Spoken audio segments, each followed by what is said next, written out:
This is PRIME7 Local News with Madeleine Collignon, Kenny Hinkley and meteorologist Carl Linders with your local weather. Now, PRIME7 Local News at 6. Tonight, Cathy McGowan steps in to get the North East rail line upgrade back on track. New laws could put local working dog breeders out of business. Some of the biggest names in Australian music arrive on the border. And all your weekend weather is coming up next. Good evening. Cathy McGowan has delivered a stern warning to the Victorian government to stop playing politics with the North East rail line. It comes as more wrangling over the budget threatens to derail the entire project. The no-nonsense member for Indi warns the gloves will come off at the election if the federal and state governments don't get it sorted out and quickly. It's one of the region's longest running sagas, and it doesn't look like ending anytime soon. The battle to bring the North East rail line up to scratch has reached breaking point, as the Victorian and federal governments remain locked in a bitter standoff. Independent MP Cathy McGowan is now playing peacemaker after the Victorian government claimed there was a massive funding shortfall. The work has been done, so we know the scoping study's been done. The Commonwealth has done a lot of what they need to do. Now it's the Victorian government's turn to actually make the commitment to the trains. With $100 million worth of track works set to begin mid-year, the Victorian government now says a further $135 million is needed to cater for the latest generation of fast trains. The member for Indi will meet with Victorian Transport Minister Jacinta Allen on Monday to demand answers and action. And what I'm going to be saying to her is the passenger experience is very poor. That the Victorian government has known for a long time about this $100 million and still they haven't done anything. But the region's mediator has warned the gloves will come off if they don't come to the table soon. We've got a Victorian election coming up and I'm saying to them, if you haven't committed to the trains ASAP, we're going to make this such a big election issue in November this year. Because you said you would do it, the Premier came here and said he would do it, and now we've got to hold you to your word. Ms McGowan says she's written to the new Federal Transport Minister, Michael McCormack, urging him to make the North East rail line a top priority. Josh Ribrich, PRIME7 News. Local breeders of working farm dogs say new laws could put them out of business.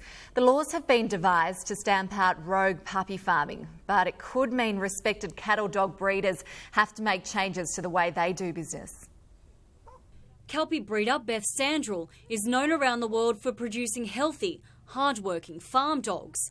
But a change of law in Victoria and a proposed change in New South Wales could mean she has to make drastic, expensive changes to a successful breeding program. She says the politicians have made a dog's breakfast of trying to stamp out backyard puppy farming. Instead, it's hurting decent breeders like Beth. We don't just breed for the sake of selling pups and, making pretty looking dogs for pets to go into houses. These dogs all will have a purpose. It will just cost you a fortune in labour because these dogs are your labour.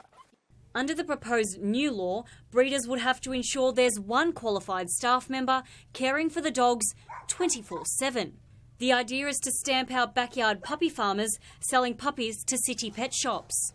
There's no money to be made in it because you've got all your other costs as well. And it's just, if you're getting someone in full-time to look after your dogs, you've got to trust them.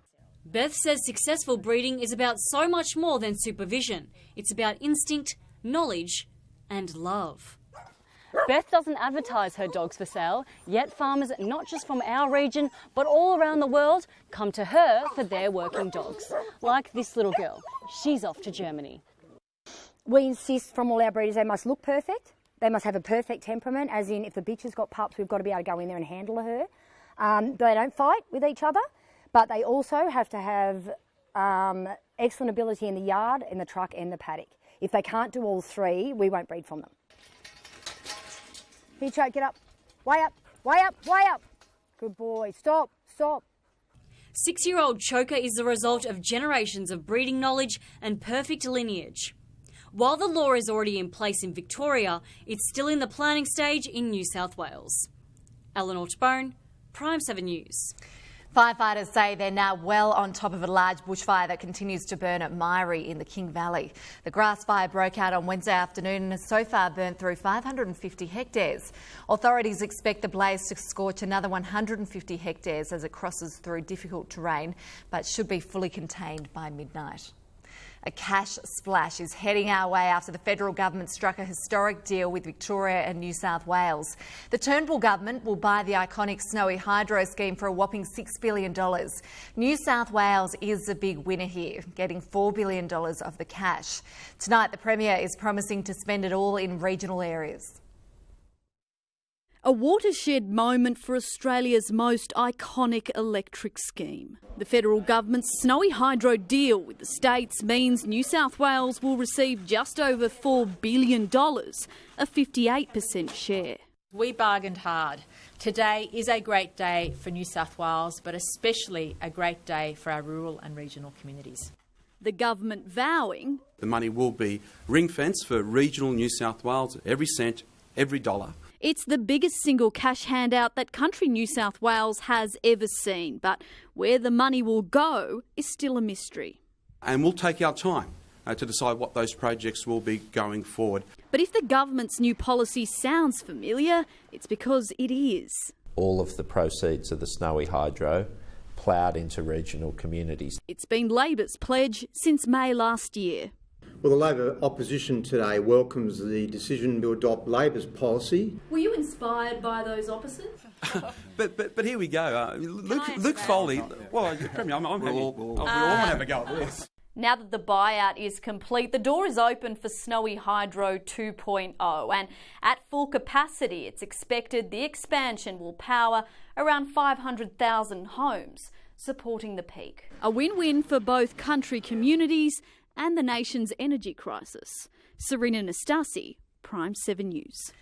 Police are investigating a series of bizarre farm thefts near Yarrawonga and Burramine. Detectives say 3 valuable antique farm gates were stolen sometime during the middle of last month. A silver or white ute with toolboxes under the tray was seen in the area at the time. Anyone with information is urged to contact Crime Stoppers. Meanwhile, Albury Police are appealing for information on the whereabouts of 22-year-old Jaden Moon and 22-year-old Jack Elphick. They're wanted over outstanding warrants for driving offences and fraud. Both are known to frequent the Lavington and Albury areas. One of the country's biggest touring festivals is on the border this weekend. John Farnham will headline the second leg of the Red Hot Summer Tour, which kicks off tomorrow afternoon at Gateway Lakes. He's the voice of a generation and, at 68, remains one of the biggest names in Australian music.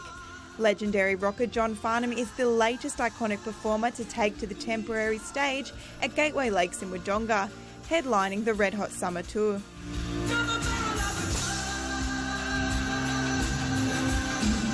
He'll be supported by more big names, Daryl Braithwaite, the Baby Animals and the Black Sorrows. It's the first time the festival has come to Wodonga and, without doubt, the biggest collection of 80s and 90s legends ever to hit the border. It's the baby boomer generation, you know, it's their one day out for the year and they're full of smiles from, you know, gates open till when they walk out. The family-friendly event will deliver $1 million boost to the local economy. People stay overnight or they visit their friends and family. They'll wake up in the morning, they'll go out and do a bit of shopping or grab some breakfast. Bring your camp chair, sit back and enjoy some great Aussie music.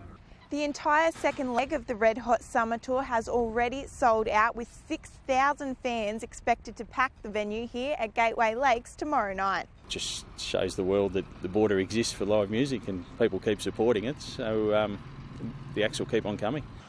Gates open at 2:30 p.m. and shuttle buses will be running to and from the event from Smith Street in Wodonga and the Albury Railway Station. Jessica Gledhill, PRIME7 News. Well, it's time now for a quick check of the weather with meteorologist Carl Linders. And Carl, pretty good weather across the region for the setup for the big concert this weekend. Pretty good, actually, for the setup this evening and for the concert this weekend. Temperatures today, though, ahead of that, 31 degrees at Beechworth, 27 down in the southwest there at Benalla and Wangaratta, 29 at Corowa. And, we just moved the maps along. It was 30 degrees in Albury and fine through the region today. And a bit of high cloud at times with that jet stream cloud band, a few thunderstorms in the northeast of New South Wales. Otherwise, high pressure is dominating proceedings again for this weekend. And temperatures on the rise ahead of this week trough. Temperatures are expected to soar towards the mid-30s for some of us. So a warm weekend on the way. This cold front will come through on Sunday and deliver us a cooler change into early next week. But Maddie, no rainfall. That's probably not a bad thing for those going to the concert this weekend, but we do need rain for the farmers. It would be great to see a few drops around. More Thanks, later. Carl. Bye. Still to come in Prime 7 News, border swimmers prepare for the second dip for Dempsey. Some old cops learn some new tricks.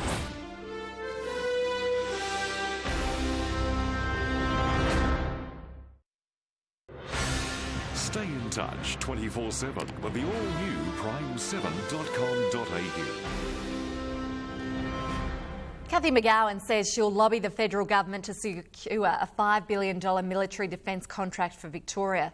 Border manufacturers Milspec and Parker Hannifin will be among the winners of BAE Systems secures a lucrative contract to build hundreds of combat vehicles. A decision was supposed to have been handed down last month, but is now expected in a few weeks' time. It absolutely is a close and tight race. We've got Victoria versus Queensland. And not only is it the politics of that, but it's also which state is better prepared to actually deliver. So I'm disappointed the decision hasn't been made now, but we'll continue to pressure the government to say, come to Victoria. If successful, the project will create around 24 new jobs and inject millions of dollars into the local economy. A group of retired police officers have been given a look at some of the high-tech gadgets today's cops use to fight crime.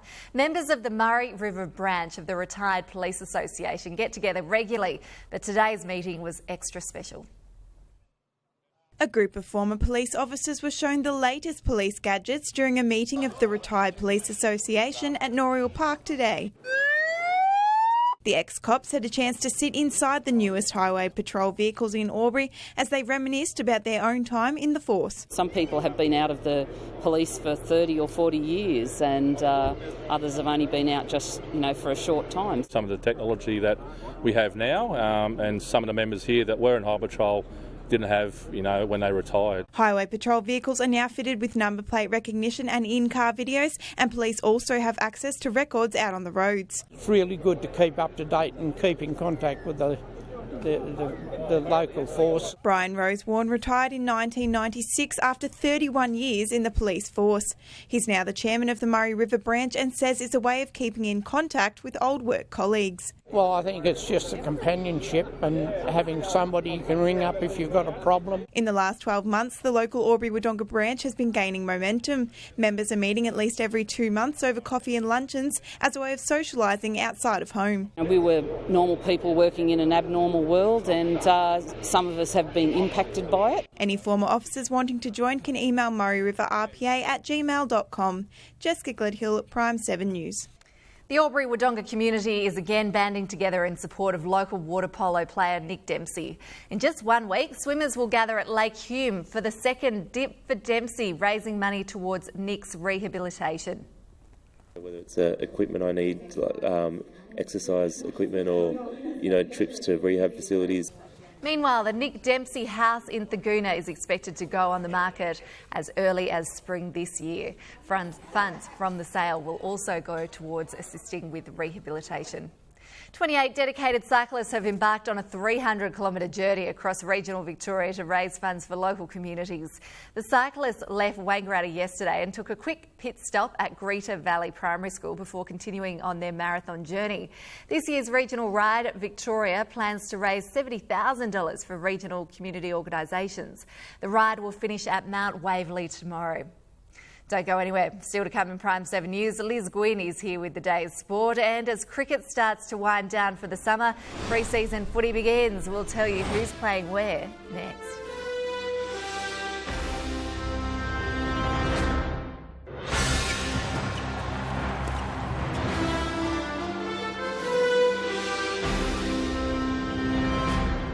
The final makeup of the Cricket Albury-Wodonga final series will be decided tomorrow, with every place in the top 6 up for grabs.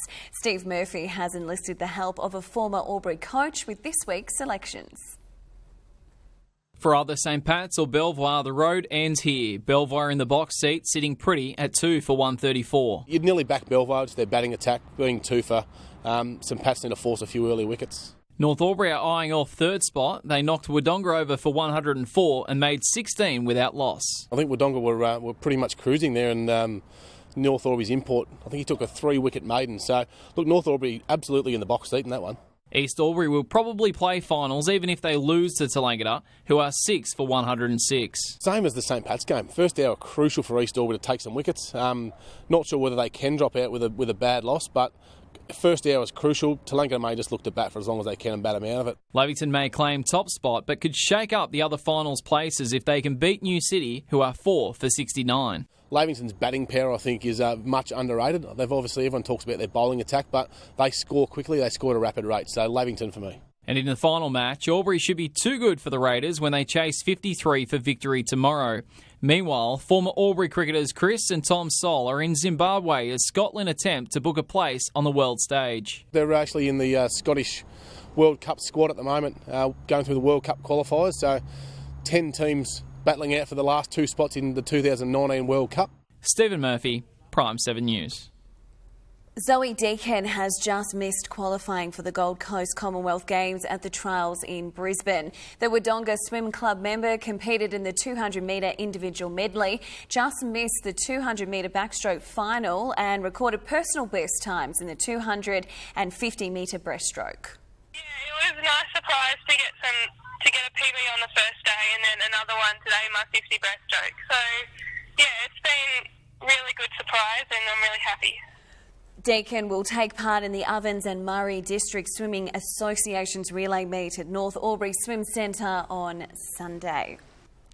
Well, 7 of the 10 Ovens and Murray clubs begin their pre-season matches this weekend. Steve Murphy has all the details on when and where your team plays. We're only 28 days away from the Ovens and Murray Football and Netball League commencing, with clubs heading into practice matches this weekend.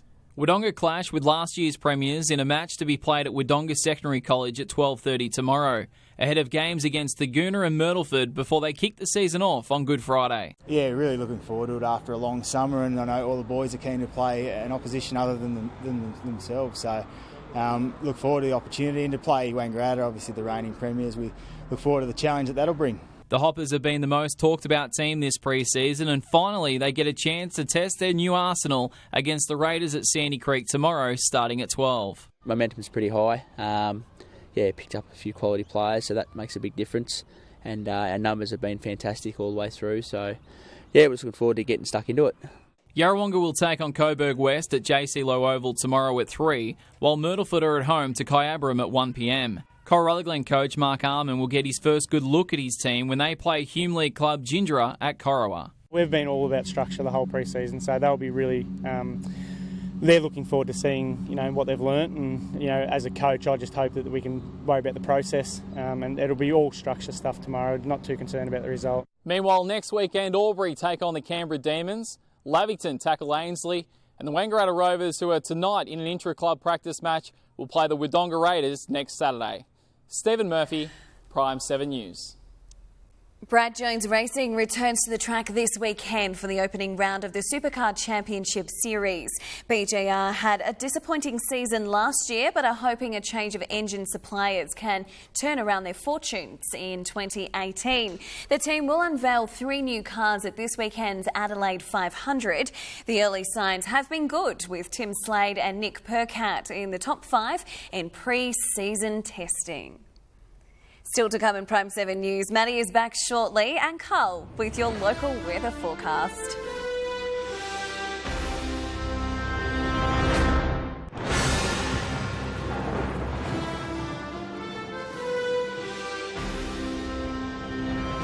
For a closer look at the weather forecast, we're joined once again by Carl Linders. And Carl, the weekend is finally here. How's it looking on the weather front? Pretty good, Maddie. We've got a nice weekend for outdoor activities for the concert this weekend. We've got plenty of sunshine and hot days too. So if you're looking for a dip in the rivers, looking pretty good as well. Temperatures in the mid-30s as we track low pressure to our north. And then we have a cooler start to next week, or slightly cooler temperatures in the 30-degree range as easterly winds develop near this very slow-moving high-pressure system, which will dominate proceedings next week. So another dry week, while flooding rains continue through Queensland and thundering storm outbreak through northeastern New South Wales. Wales. The southern areas will be dry, close to the centre of that high. As you can see, keeping that moisture to our west and pretty much cloud-free right through next week until yet another weak cold front at this stage due in around about Friday. So dry week, heavy rain throughout most of Queensland. It is a good sign though for rain up there for rain further down the track in our future. So we're looking at a fairly dry day across Victoria tomorrow. Temperatures coming down in the southwest with a cooler southwesterly change. Portland 21 tomorrow with an early southwester. For us tomorrow, hot with northwesterly winds developing, 35 for Yarrawonga, looking at around 33 for Benalla. Partly cloudy at times across the border with Wagga in the afternoon. Sunday, clear skies, late southwesterly change. It will hit Shepparton around about lunchtime, then slowly move north and east through the afternoon, hitting the Albury region at night, about 8 p.m. At this stage, a cooler start to your new working week, 31 degrees in the afternoon, 29 degrees at Wangaratta, and quite cool in the east at the start of your day. Very cool indeed for the start of March. Temperatures 3 degrees below average, and that will continue throughout the Albury region with overnight minimums below average, but daytime temperatures about average at this time of year. Looking like a pretty stagnant week of warm Indian summer. Yeah, Groundhog Day, Groundhog Day. It certainly looks like Sunny, it. 31. All right. Cut and paste. Thanks, Carl. Have a good weekend. Before we head into the weekend, let's take a quick look at the latest petrol prices across the region. Albury motorists can find unleaded for $1.29 per litre at Metro Petroleum on Wagga Road. In Wodonga, it's a little cheaper with the United on Melrose Drive offering unleaded at $1.28. At Wangaratta, the Caltex is selling unleaded at $1.09 per litre. That seems cheap. That's all we have time for tonight. You can join the debate on tonight's stories on Facebook and also watch tonight's top stories on our website. Thanks for watching. Coming up, 7 News from Melbourne. Have a great weekend. We'll see you again on Monday.